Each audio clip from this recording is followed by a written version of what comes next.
அனைத்து நல்லுள்ளங்களுக்கும் வணக்கம். நான் ஆர்கே பேசுகிறேன். வீக் மாசமோட நெக்ஸ்ட் சேனல் வழக்கமாக உலக செய்திகள், இன்றைய சிறப்பு செய்திகள். இந்த ஃப்ளோட்டிலியான்னு சொல்லிட்டு இரண்டாவது பேட்ச் ஒன்று இஸ்ரேலை நோக்கி காசாவுடைய மக்கள் உதவி செய்வதற்காக உள்ளே வந்தாங்க இல்லையா, அதை அரெஸ்ட் பண்ணியிருக்காங்க. அதற்காக துருக்கி கடுமையான எதிர்ப்புகளை தெரிவித்திருக்கிறாங்க. அது இல்லாமல் சுற்றி இருக்கக்கூடிய அரசியல் நிகழ்வுகள் கொஞ்சம் சர்ப்ரைஸாக வாங்க, நிறைய விஷயங்கள் பேசலாம், முடிஞ்ச அளவுக்கு ஷார்ட்டாக இருக்கலாம். ஸோ வீடியோக்குள்ள போகிறதுக்கு முன்பு நீங்கள் நம்ம சேனலை சப்ஸ்கிரைப் பண்ணலாம், சப்ஸ்கிரைப் பண்ணிட்டு வாங்க. மறக்காம பெல் பட்டனை கிளிக் பண்ணி ஆல் ஆப்ஷன்ஸ் பண்ணி பேசலாம்.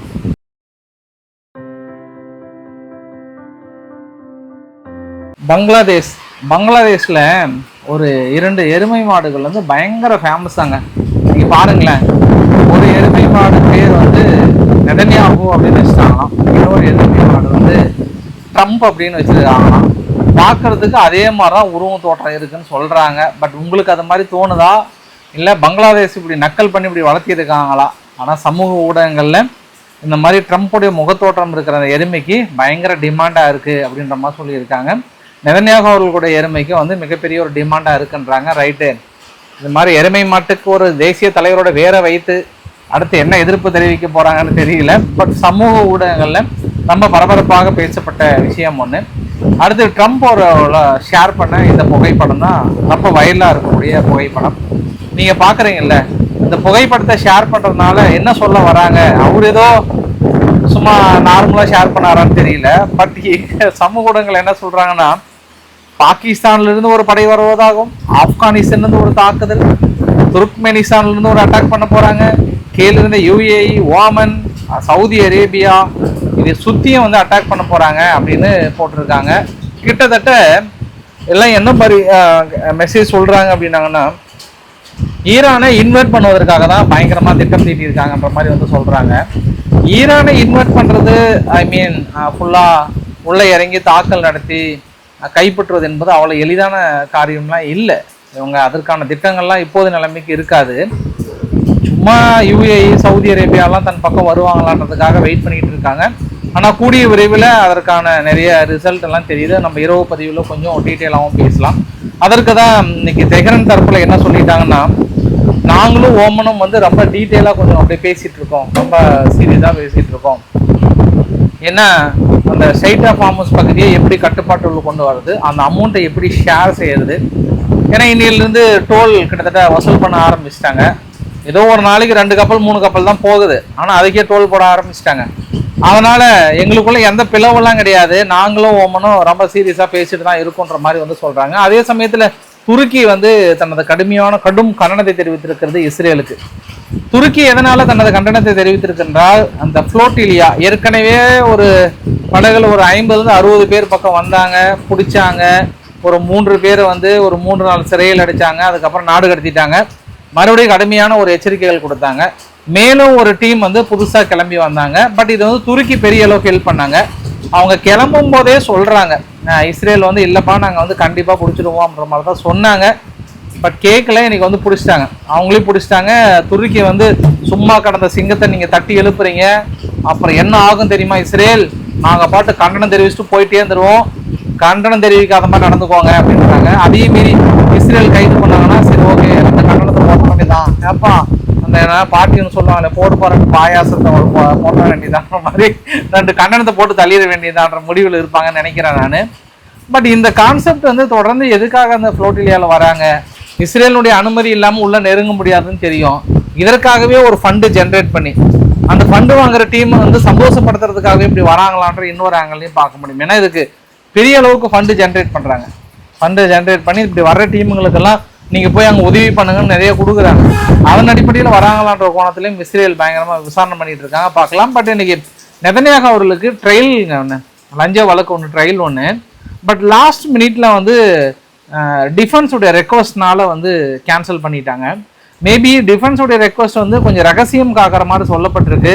இந்த மாதிரி ஜட்ஜையா நாங்கள் அவ்வளோதான் ஈரான் மீது தாக்கல் நடத்த போகிறோங்க, நாளையிலேருந்தோ இல்லை நாளை மறுநாள் இருந்தோ, கொஞ்சம் அவசரப்படாதீங்க ஜட்ஜையா அப்படின்னு ஏதாவது சொல்லியிருப்பாங்களா? ஆனால் ஜட்ஜி தரப்புலேருந்து என்ன சொன்னாங்கன்னா, லாஸ்ட் மினிட் ரெக்வஸ்ட் அப்படின்ற ஒரு வார்த்தையை சொல்லியிருந்தாங்க. லாஸ்ட் மினிட் ரெக்வஸ்ட்னால நிறுத்தியிருக்காங்க. பார்க்கலாம் என்ன நடக்க போதோ தெரியல. பட் அதே சமயத்தில் அவர் இஸ்ரேலுடைய டிஃபென்ஸ் ஃபோர்ஸ் அங்கே சதர்ன் லெபனான் பகுதியில் கொஞ்சம் உள்ள நுழைஞ்சிருக்காங்க இல்லையா, அவங்க இதெல்லாம் கொஞ்சம் நிறைய காலில் பேசி எப்படி இருக்கீங்க என்ன பண்ணுறீங்கன்னு பேசப்படுது. இன்றைக்கி இஸ்ரேல் மீது குறிப்பாக ஐடிஎஃப்னுடைய ஃபோர்ஸ் மீது ஹெஸ்போல்லா பெரிய அளவுக்கு வந்து கிளைம் பண்ணியிருக்காங்க. நிச்சயம் 2 பேர் 3 பேர் பக்கம் இருந்து போனதாகவும் அனௌன்ஸ் பண்ணியிருக்காங்க. தொடர்ந்து சதர்ன் லெபனான் பகுதியில் ஒரு கடுமையான ஒரு தாக்கல் நிகழ்ந்திருப்பதை வந்து பார்க்க முடிகிறது.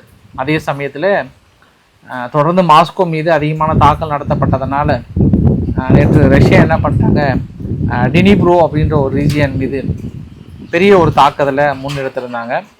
டினிப்ரோ மட்டும் இல்லாமல் இன்னும் ஒரு 2 ஏரியாவில் ஒரு கமர்ஷியல் வெஷல் ஒன்று யாருது உக்ரைன் மீது தாக்கல் நடத்தியதாக சொல்கிறாங்க.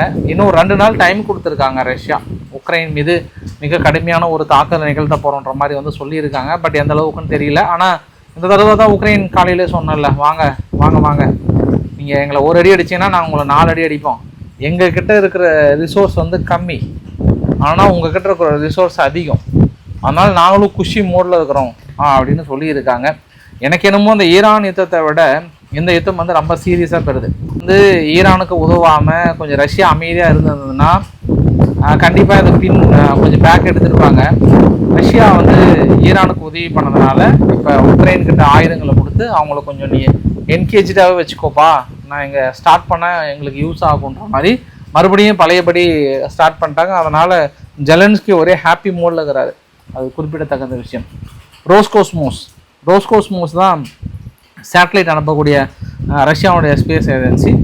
இவங்க இப்போ ஜனவரியிலேருந்து என்ன பண்ணுறாங்கன்னா கமர்ஷியல் சேட்டலைட் வேறு எந்த நாடை சப்போஸ் வந்து அணுகுனாலும் அவங்களுக்கு அனுப்பலான்ற அடிப்படையில் சட்டத்தை திருத்தி இது பண்ணாங்க. அதன் அடிப்படையில் 6 அட்வர்டைசிங் டிசைன் வந்து ராக்கெட் லான்ச்சிங் வந்து அனுப்ப போகிறாங்க.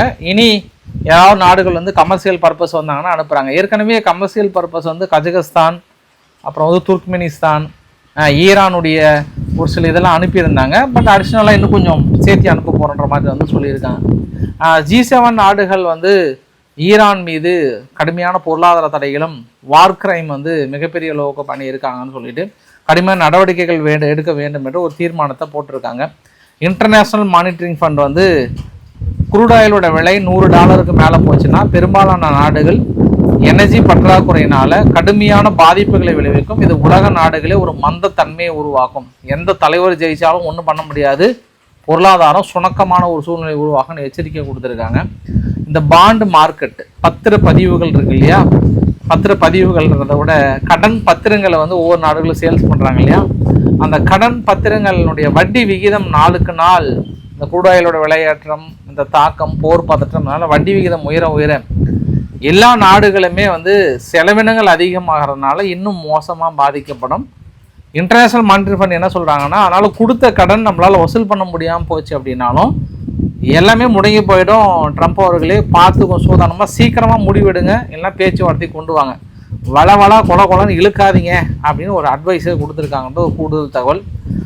ட்ரம்ப் வந்து தொடர்ந்து டேரிஃப் விவகாரத்தில் நாங்கள் ஸ்ட்ரிக்டாக இருப்போன்ற மாதிரி சொல்லியிருக்காங்க. நம்ம இரவு பதிவில் நம்ம பேசலாம். நம்ம இந்த வீடியோவோட நிறைவு பகுதியை நோக்கி போயிட்டுருக்கோம்.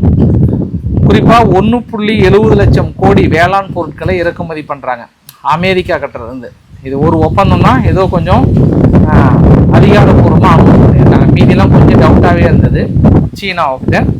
சீனாவும் அமெரிக்காவும் போட்ட ஒப்பந்தத்தில் சோயாபீன்ஸ் 1.70 கோடி அளவுக்கு வந்து பெரிய அளவுக்கு இறக்குமதி பண்ணுறேன்னு சொன்னாங்க. அதே சமயத்தில் சீனாவில் பார்த்தீங்கன்னா ஜியாங்ஸி ப்ராவினன்ஸ் சொல்லுவாங்க. ஜியாங்ஸி ப்ராவினன்ஸில் நேற்று ஒரு கடுமையான மழைப்பொழிவு, திடீர் மழை, அப்படியே மேக வெடிப்பு மாதிரி ஏற்பட்டிருக்கு. பயங்கரமான ஒரு மழைப்பொழிவு, பெரிய பாதிப்புகள் நம்ம போட்டாங்க. அந்த வீடியோ பதிவை பாருங்கள். தைவான் விவகாரத்தை பொறுத்த வரைக்கும் எங்களுடைய சொவிரிங் வந்து நாங்கள் விட்டு கொடுக்கவும் தயாராக இல்லை. நாங்கள் தனித்தன்மையை வந்து யாருக்காக எதுக்காகவும் விட்டு கொடுக்க மாட்டோம்ன்றதில் மறுபடியும் சொல்கிறாங்க. ஏன்னா ஈரான் பாருங்க, அமெரிக்காவும் சீனாவும் என்ன விதமான ஒப்பந்தங்கள் மேற்கொண்டாங்கன்னு எனக்கு தெரியல. பட் நாங்கள் விட்டு கொடுக்க மாட்டோன்றதில் ரொம்ப தெளிவாக இருக்கிறாங்கன்றது புரியுது. காங்கோவில் இருந்து எபோலா வைரஸ் இருக்கு இல்லையா, அதை வந்து ஒரு 6 அமெரிக்கர்கள் வந்திருக்காங்க. அமெரிக்கர்கள் 6 பேர்த்துக்கு வந்து எபோலா வைரஸ் வந்து பரவி இருக்கு. எபோலா வைரஸினுடைய தீவிர தன்மையை உணர்றதுனால தான் அவசர நிலை பிரகடனப்படுத்தியிருக்காங்க வேர்ல்டு ஹெல்த் ஆர்கனைசேஷன். அதனால் தொடர்ந்து ஒவ்வொரு நாடுக்கு பரவிடுமான்ற ஒரு அச்சத்தில் பெரிய அளவுக்கு கண்காணிப்பை ஆரம்பித்திருக்கிறாங்கன்றதும் ஒரு கூடுதல் தகவலாக பார்க்க முடியுது. இன்றைக்கு ஓரளவுக்கான தகவலை கவர் பண்ணுறேன் நினைக்கிறேன். பிடிச்சிருந்தால் லைக் பண்ணுங்கள், ஃப்ரெண்ட்ஸுக்கு ஷேர் பண்ணுங்கள், சப்ஸ்கிரைப் பண்ணுங்கள். Ravikumar RK channel. நன்றி, வணக்கம்.